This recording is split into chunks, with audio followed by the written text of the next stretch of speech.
రేపు ఈసారి press meet పెట్టినప్పుడు మీరు వెళ్ళినప్పుడు ఆయన గుంటూరు వచ్చాడు కదా, అడగండి. ధర్మమేనా ఆయన అడుగు, ధర్మమేనా మీరు అడగండి. నేను చెప్పాల్సిన ప్రశ్న కాదు, మీరు అడగాల్సింది గౌరవనీయ ఉప ముఖ్యమంత్రి పవన్ కళ్యాణ్ గారు.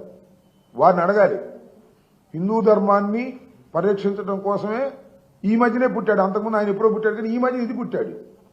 అంతకుముందేమో బ్యాప్టిజం తీసుకున్నాను అన్నాడు, అంతకుముందేమో మా నాన్న హేతువాది అన్నాడు, అంతకుముందేమో అసలు నేను చదువురా అన్నాడు, అడవుల్లోకి వెళ్తే కానీ ఆ రాజ్యం రాదన్నాడు, తుపాకి గొట్టం ద్వారానే అన్నాడు. ఇప్పుడు ఏమంటాడు ఏం తెలియదు బాబు, నీకు దండం పెడతాను. ఆయన ఇప్పుడు వీళ్ళు మాట్లాడా, మనకు దాని మీద నిలబడతానికి గ్యారంటీ లేదు.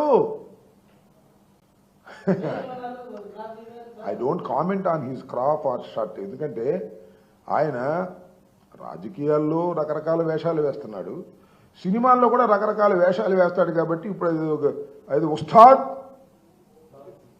ఉస్తాద్ భగత్ సింగ్ అనే సినిమా షూటింగ్ ఉంది కాబట్టి దానికి తగ్గట్టుగా క్రాప్